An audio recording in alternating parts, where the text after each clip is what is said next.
حضرات علماء کرام، اب آپ کہیں گے جی ہم تو ہے نہیں، یہ تو لوگوں کے لیے ہے، ہمارے لیے بھی ہے۔ ہمارے لیے بھی بعض نمازی جو ہیں وہ خوف و ہراس کا ذریعہ بنے ہوتے ہیں بنے ہوتے ہیں یہ نہیں بنے ہوتے ہیں جی، چندہ دینے والے بعض خوف و ہراس ہی بنے ہوتے ہیں، کچھ بھی نہیں ہے، وہ ازمائش ہے آپ کی، اور یہ قانون ہے اللہ کا۔ فرمایا وَكَذَلِكَ جَعَلْنَا لِكُلِّ نَبِيٍّ عَدُوًّا مِّنَ الْمُجْرِمِينَ۔ حق تعالیٰ فرماتے ہیں ہر نبی کے لیے ہم نے مجرم کھڑے کیے ہیں، انبیاء کے لیے ہم نے مجرم خود کھڑے کیے ہیں۔ حضرت شاہ حکیم اختر صاحب نور اللہ مرقدہ، حضرت کا شعر ہے نا، حضرت نے اپنے دشمنوں کے لیے کہا یہ ان کا منہ تھا کہ میرے منہ کو آتے، یہ ان کا منہ تھا کہ میرے منہ کو آتے، یہ دشمن انہی کے ابھارے ہوئے ہیں۔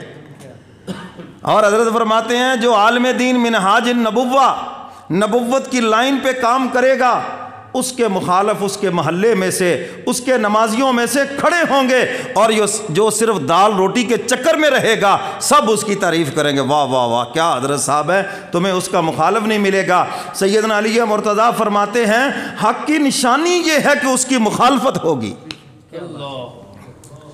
ہمارے استاد محترم حضرت مولانا ضیاء القاسمی مرحوم، ہم حضرت کی خدمت میں بیٹھے ہوئے تھے، ایک عالم دین تشریف لائے، کہنے لگے جی پورا گاؤں جو ہے نا میری بڑی تعریفیں کرتا، واہ حضرت صاحب واہ واہ کیا بات ہے جی، کیا بات ہے، بڑی میری عزت ہے وہاں پر حضرت آپ تشریف لائیں۔ حضرت سنتے رہے، ہم بھی پاس بیٹھے تھے۔ حضرت بڑے آرام سے فرمانے لگے لگتا ہے تم نے ان کو توحید نہیں سنائی، اگر تو ان کو توحید سناتا، ارے نبیوں نے توحید سنائی، انہیں پتھر پڑے ہیں، تو کس بھاگ کی بولی ہے؟ انبیاء کو پتھر پڑے ہیں یا نہیں پڑے؟ طائف کی وادی کے اندر میرے محبوب کا جسم اطہر زخمی ہوا ہے، میرے کملی والے پیغمبر کا رخ انور زخمی ہوا ہے، حضور کا مقدس خون دھرتی کے اوپر بہا ہے۔ فرمایا جب توحید بیان کرنے پہ میرے محبوب کا پتھر پڑے ہیں، اگر تو محبوب کے طریقے پہ چلتا تو تیری مخالفت بھی وہاں ضرور ہوتی۔ حضرات علماء کرام، یہ آپ کے لیے حوصلے کی بات ہے، حوصلہ نہیں ہارنا۔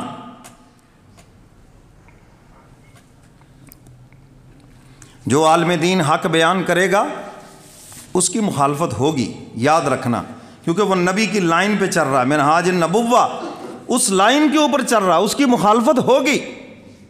اور جس کی مخالفت نہیں ہے، یاد رکھنا وہ حق کا کام بھی نہیں کر رہا، فارغ ہے وہ۔